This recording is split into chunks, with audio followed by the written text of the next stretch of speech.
Assalamualaikum warahmatullahi wabarakatuh. Alhamdulillahirrabbilalamin. Wassalatu wassalamu ala asrafi anbiya'i wal mursalin wa ala alihi wa sahbihi ajmain, amma ba'du. Pertama-tama, marilah kita panjatkan puji syukur kehadirat Allah Subhanahu wa Ta'ala yang telah melimpahkan rahmatnya kepada kita semua. Berkat ridhonya, kita semua dapat berkumpul di pagi yang cerah ini dalam keadaan sehat walafiat. Dan saya ucapkan terima kasih kepada para hadirin yang telah hadir dalam acara hari ini. Pidato kali ini akan membahas tentang dampak perkuliahan online di masa pandemi COVID-19 terhadap kesehatan mental remaja. Saat ini, semua negara di dunia sedang menghadapi COVID-19.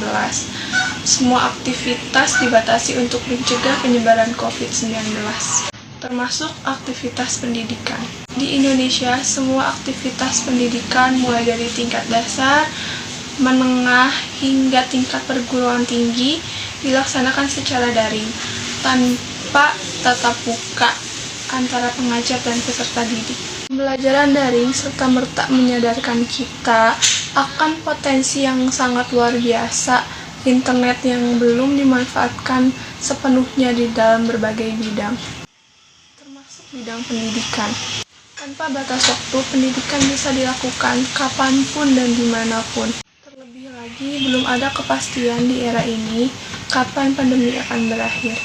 Sehingga pembelajaran daring adalah kebutuhan yang mutlak yang harus dilakukan oleh masyarakat Indonesia. Namun, di balik sisi positif suatu hal, pastilah tersimpan sisi negatifnya, atau setidaknya kemungkinan buruk yang bisa saja terjadi. Secara formal, pendidikan bisa dilakukan secara daring, namun karena siswa dan mahasiswa harus belajar di rumah, pendidikan karakter selama masa pandemi rasanya cukup terabaikan. Sebelumnya, ketika kegiatan pendidikan dilakukan di sekolah, pendidikan karakter dilakukan dengan pengawasan guru atau dosen. Kegiatan-kegiatan yang mendukung pendidikan karakter juga dilakukan langsung secara intensif dan bisa diukur tingkat keberhasilannya. Akan tetapi saat ini, ketika pendidikan dilakukan secara daring, di mana yang terjadi lebih banyak hanyalah proses pembelajaran atau transfer pengetahuan saja. Tak ada yang bisa menjamin siswa atau mahasiswa mendapatkan pendidikan karakter dari kedua orang tuanya, sesuai dengan nilai-nilai yang selama ini diajarkan di institusi pendidikan. Pandemi COVID-19 telah mempengaruhi hampir setiap aspek di dalam kehidupan, termasuk aktivitas harian masyarakat, terutama kelompok anak dan remaja. Bagaimana tidak, penerapan physical distancing dan penutupan sekolah membuat mereka tidak dapat beraktivitas secara normal.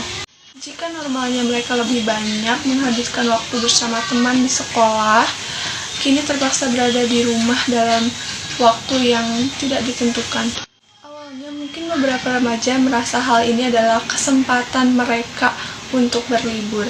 Seiring dengan berjalannya waktu, dampak pandemi ternyata berpengaruh terhadap kesehatan mental remaja. Sedikit remaja yang cemas dan bertanya-tanya kapan pandemi ini akan berakhir dan semua kembali secara normal. Walaupun beberapa remaja mengisi kekosongan dan kecemasan mereka dengan bermain ponsel atau bersosial media, ternyata hal tersebut tidak cukup.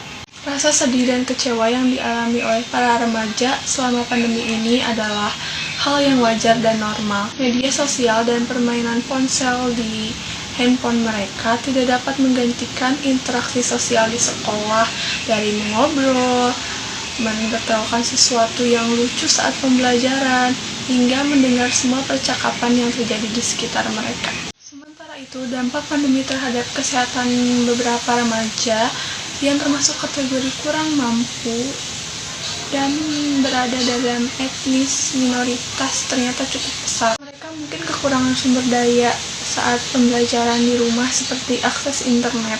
Selain itu, sekelompok remaja di kalangan ini mungkin harus memikirkan nasib kekurangan karena pandemi ini membuat mereka kehilangan sumber pendapatannya.